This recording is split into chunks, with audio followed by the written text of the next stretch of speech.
What up, Scan? Welcome to Bar Vibes with Bryson Forth, giving out raw reaction and interacting with the masses. No subject is safe. You hear the people and the noise, but that's the point. Because without the people, what is the point? Embrace some vibrations.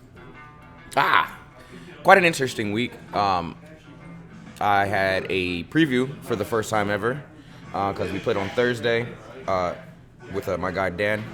It went very well. We were very open and honest about things that were going to happen, and I was very open and honest about the fact that we were going to win that fucking game. It was more of a defensive game than I expected.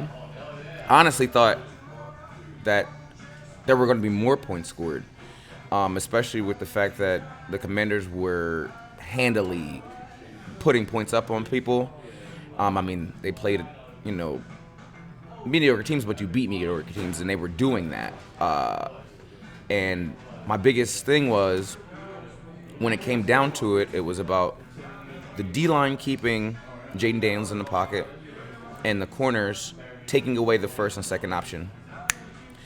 And that happened. Another fucking slow start for the Eagles.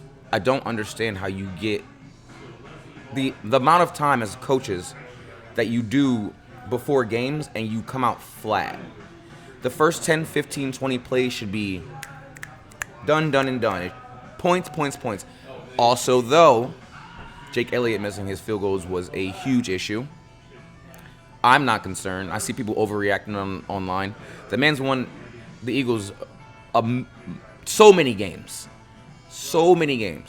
People fuck up. This is a weird year for the kickers. I heard this weird conspiracy theory that because they were talking about moving the goalposts in because the field goals look easier. Well, it looks like the kickers might have had a meeting. Was like, yo, we got to start missing these motherfuckers on purpose or else.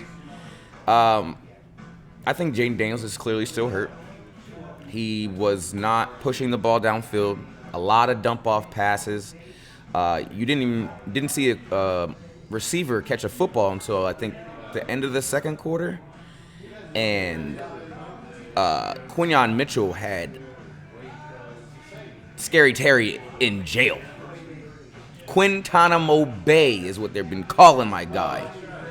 Getting the penitentiary. Locked up. No Akon. I think that the Commanders could use a better second option at receiver because, you got somebody like Terry McLaurin, you're going to look at him first. But then when he's not there and then Zach Ertz is not open, what do? I think Zach Ertz clearly wanted to win this game. He was hooping. Shout out to Zach Ertz, Super Bowl winner. And it's going to be tough for the Eagles to get the one seed off the lines. It's going to be tough. I'm just expecting second seed, and then it is what it is because the Lions are hooping right now. It is very interesting to see that the top two teams in the NFC East are the Eagles and Commanders because they deserve it because those other two teams are shitty. And as I say that, let's talk about the Cowboys and the Texans. The Cowboys have Dak Prescott on IR now.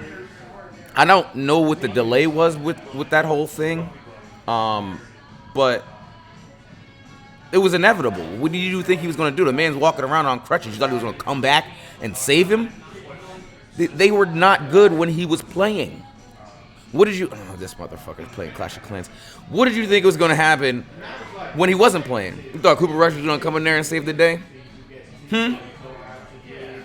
CeeDee Lamb is in hell right now. This is the third game I think I've seen him on the sideline like this. Just looking up at that big-ass screen that they got for no reason whatsoever after watching their fucking stadium fall apart, trying to open the goddamn roof, which was dumb, because they closed it right back. And I don't understand what the Cowboys are doing with these fake punts. Enough with the punts. Enough with the pencils. If you know that's The Office reference. But what are you doing with these fake punts? And they don't work. They're not working. Stop it. Cut it out. A person's name that I didn't really hear a lot of was Micah Parsons. He is playing, isn't he? Get away from me. I didn't hear Micah Parsons' name much. I was talking to Daniel. And Joe Mixon, man, he has to be very upset that he missed so many games that he missed. He is a monster. 3 total touchdowns. I think he had 109 yards, running away from people, and he's not even really like blazing speed fast. But if you get him in the open field, he's a professional.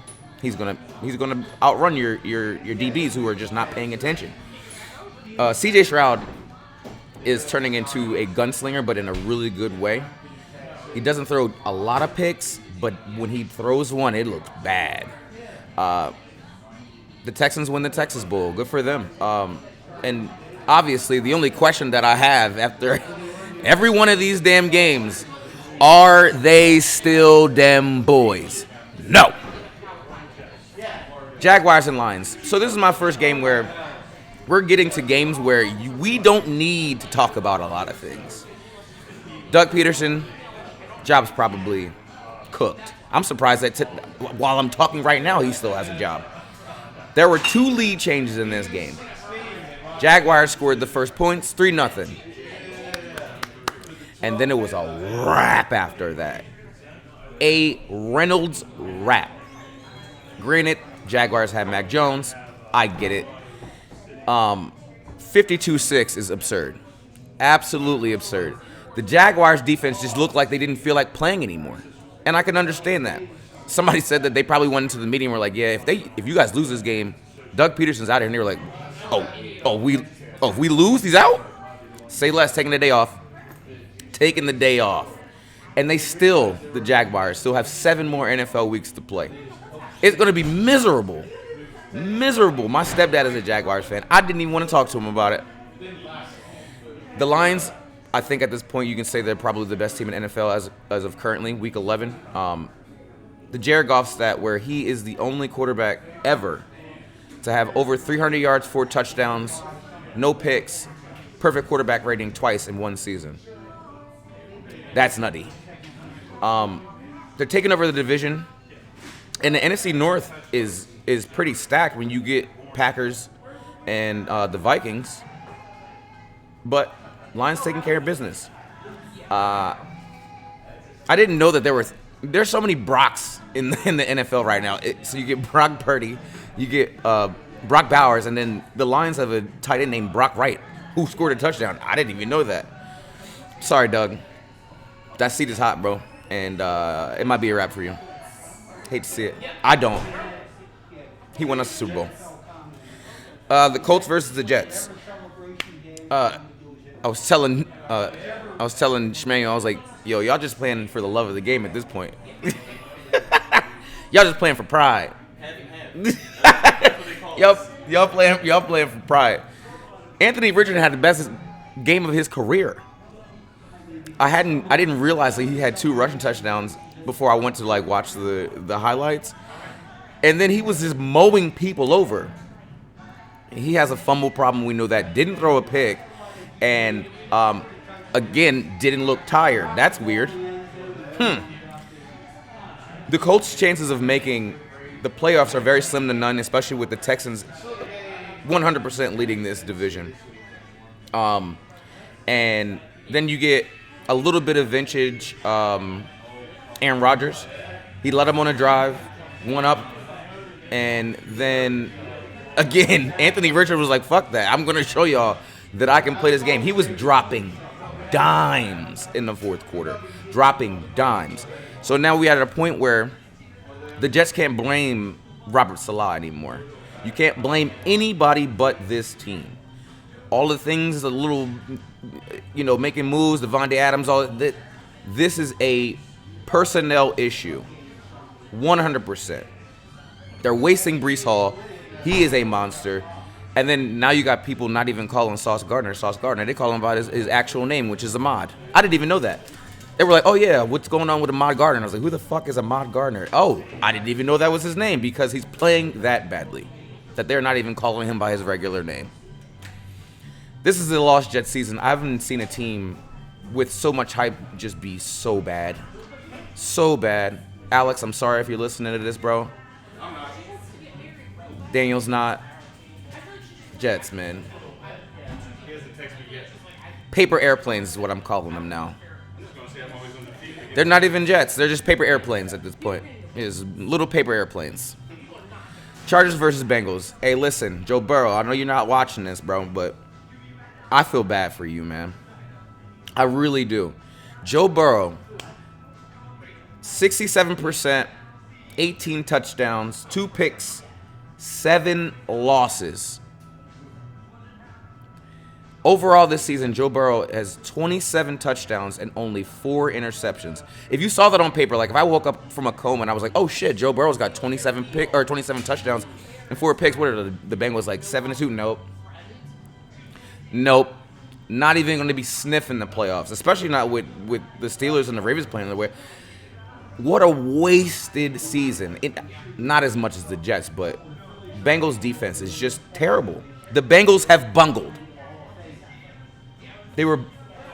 So the Chargers and the Bengals in the fourth quarter, they were both just afraid to run the football because the Chargers were up and then the Bengals just come back. Big play to T. Higgins from Burrow. Big play to Jamar Chase from Burrow. And then it's 27-27, and then both of them were like, no, we're not running the football. I think it was 11 plays in like 15, 20 seconds. It was weird. Justin Herbert, when he's on, he's on. When he's off, he's off. He was flinging it, throwing touchdowns, then he was fumbling it and missing third down passes that should have clearly been caught. The Bengals owner, if you guys don't know, is very cheap. His name's Mike Brown. Very cheap, and now they're in a bad spot because you didn't pay T. Higgins and then you didn't pay Jamar Chase. Both of them need to be paid. And you're at a point, Bengals, where you may lose both of them. And then Joe Burrow's going to be sitting there looking real sad. They ask him a question like, he looked so defeated walking through the tunnel. And he was, you see our record? Duh, I'm upset. He looked like John Wick when he lost his dog. Joe Burrow looked like John Wick when he lost his puppy. I don't know what to do now. I don't have the answers, do you? Nobody. Chargers are not charging. They're actually winning these games where in the past they would have never won a game like this. A game where they were up 13 and then the team comes back and they probably would have just lost. Shout out to John Harbaugh, getting them boys together, getting them boys right. The Bolts win. Raiders, Dolphins. Both these teams clearly not playing for a playoff spot. Mostly because Tua wasn't there for 4 or 5 games. And maybe the Dolphins are trying. I mean, maybe the Dolphins could, but they are still trying. The Raiders just show a lack of discipline on defense. It's like bad tackling. They're missing assignments.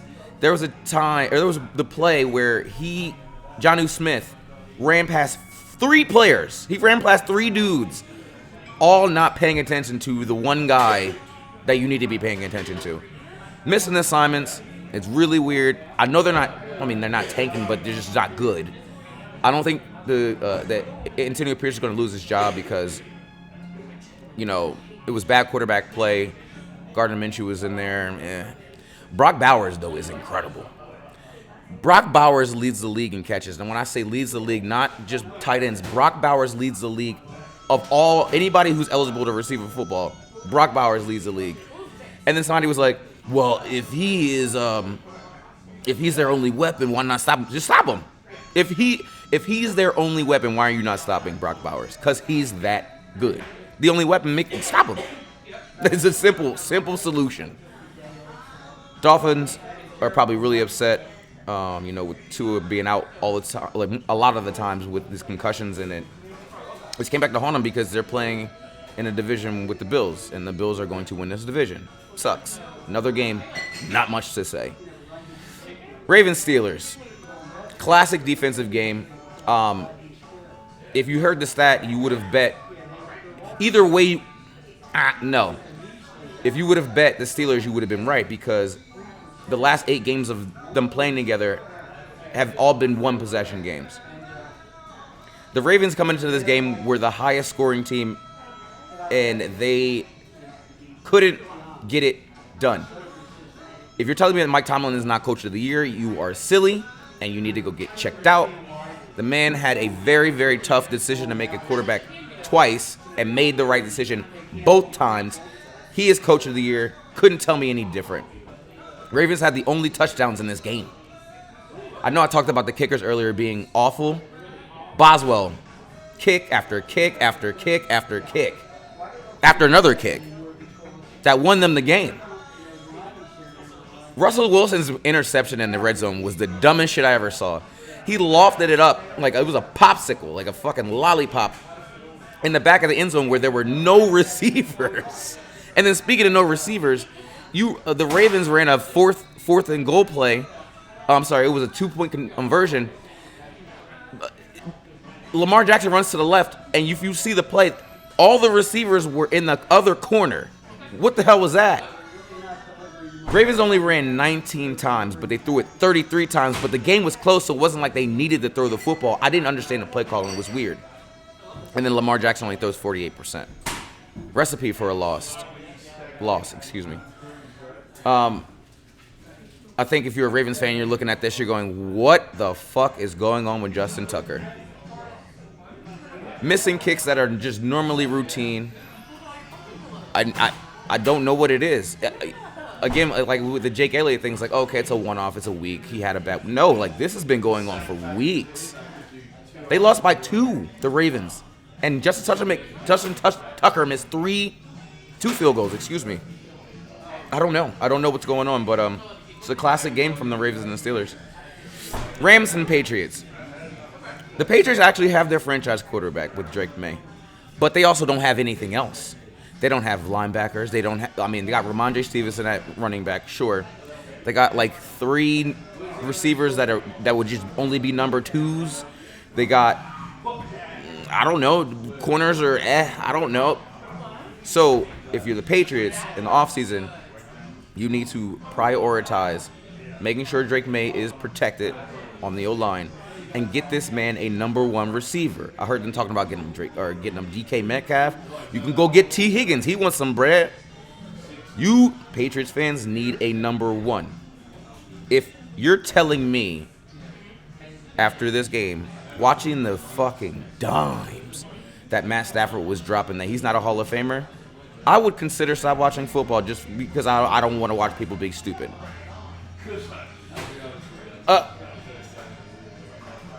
This is another game where some games just don't really need to be discussed in detail because there was nothing to talk about. This was also the first Rams win in New England since 2001. That 23 years? Holy shit. Then they got a big man touchdown from the Pats on a play where you know that not the tight end, you know that the lineman is eligible. Pay attention to him, maybe. Drake May, first rookie quarterback, who has had 200 yards in 4 straight games as a rookie. Love that. And yeah, that's pretty much it. Rams. Got to play them this week. We'll see you. Bears-Packers. So since Brett Favre was the quarterback until this moment, the Packers are 55-15 against the Bears. 55-15.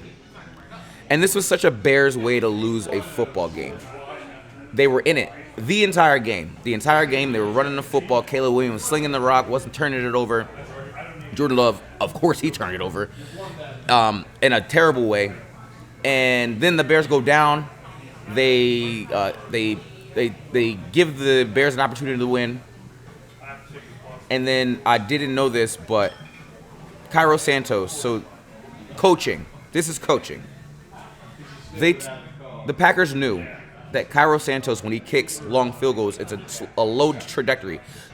So if you have like a tall player, put him in the middle, because the ball will go like right over the O-line. Blocked it to win the game by 1. The Bears stopped them on the line. The Bears made sure that they had a chance to win. Nope. Bears did. After firing their offensive coordinator, Caleb Williams looked like he was decisive. He wasn't second guessing himself. So for the Bears, and I'm sorry because this is loser talk, this is a step in the right direction, but you guys should have 6-7 wins, bro. I'm sorry. You should. Packers controlled the clock, and, I mean, that's just how you get a win against a divisional rival. Keep your chin up, Bears. You good. Saints-Brown. Oh. That was a fake yawn. This was Saints Browns. And this was Taysom Hill's game.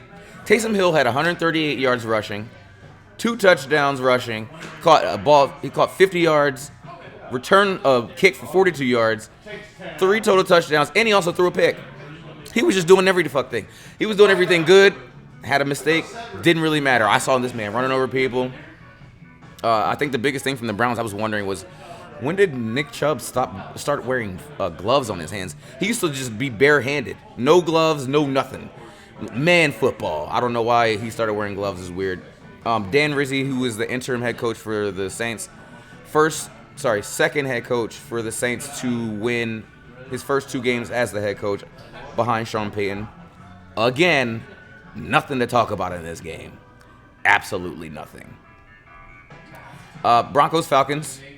I said it at the beginning of the year, and it was a slow start but I was like, yo, if the Broncos get Auburn Bo Nix, they'll be in good hands like State Farm. And, I mean, the man threw 307 TDs, didn't turn over the ball, and he's looking like that guy. The defense for the Broncos is just smothering. And then you get another week where the Falcons and Kirk Cousins they don't have an identity. You have Bijan Robinson, but Bijan Robinson is not cooking. So then you have receivers and you have a great tight end, and I feel like they just mailed this one in. Of course, Kirk Cousins threw a pick, and somehow the Broncos have receivers now. Courtland Sutton, they got Mims, and then they got this guy named Vele, who I'd never seen, because I don't watch Broncos games like that. But apparently he's their third option, which is pretty good when you have a rookie quarterback who's on the up and up. I don't know how the referees got the catch and fumble wrong. Courtland Sutton catches the football, lands on it, it squirts out, and then he scoops it back up. They go and look at it for like 3 minutes, and then they said that he caught the ball. Wrong. Referees gotta get it. You gotta do something about this. Falcons are in trouble right now, and it's because the Bucs are not out of it. Yes, the Falcons have won 4 divisional games already, but if you keep losing these games, Falcons, you're going to bungle this division. Do better.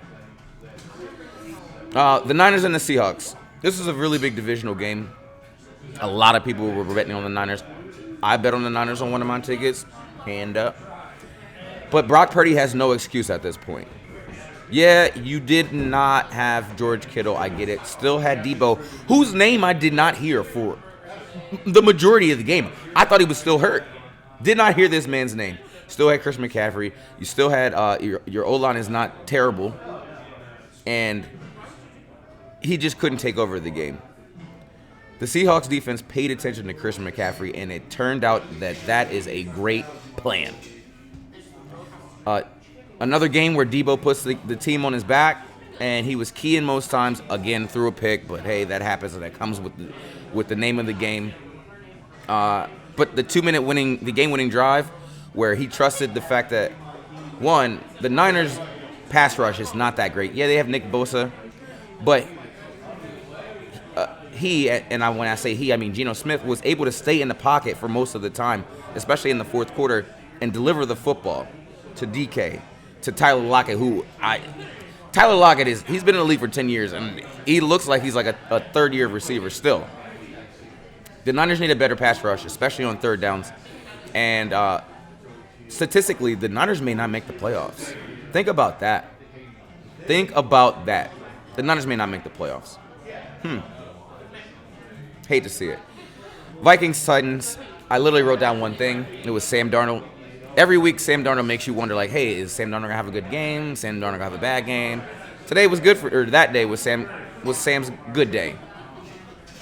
Will Levis had a 98-yard touchdown. Other than that, bleh. Titans are not fighting for a spot. This was a much-needed game for the Vikings because of the Lions. We got, I want to say, like 3 or 4 like really tight divisions when we go NFC East, NFC North, AFC West, and the NFC South, because NFC South teams are just losing and then winning and then losing and winning and losing. Finkel and Einhorn, Finkel and Einhorn, Finkel and Einhorn. I thought that was a gun in your hip. If you know, you know. Sam Darnold protected the football. Titans did not. Bunch of field goals. Vikings just got to make sure they win these games because if the lines do slip up, you have a chance. That is it. In other news that didn't matter about the actual football games, Jets fired their GM Joe Douglas. Well overdue. Other than American football, Premier League is back this week. I feel like they've been off for like a month, which is weird. I can't wait to see it. Liverpool plays Southampton this weekend. Lovely because the Eagles play on Sunday night. Sixers team meeting. Tyrese Maxey got in this man's ear, and when I say this man, I mean Joel Embiid, and told him, hey, stop being fucking late for practices and meetings. We need you here. Be an MVP. Do it. Other than that, Mike Tyson fight was a sham. I didn't watch it. I'm not going to watch a 58-year-old man box. For what? Because it's Mike Tyson, I get it. Pointless. Pointless to me. But anywho, get married soon. I love that. Handling business. But, yeah, so I'll talk to you guys next week. Big ups to the first day. Stay focused and be great. Take a sip. Enjoy your day, enjoy your life, and be safe out here. Turkey Day is coming up.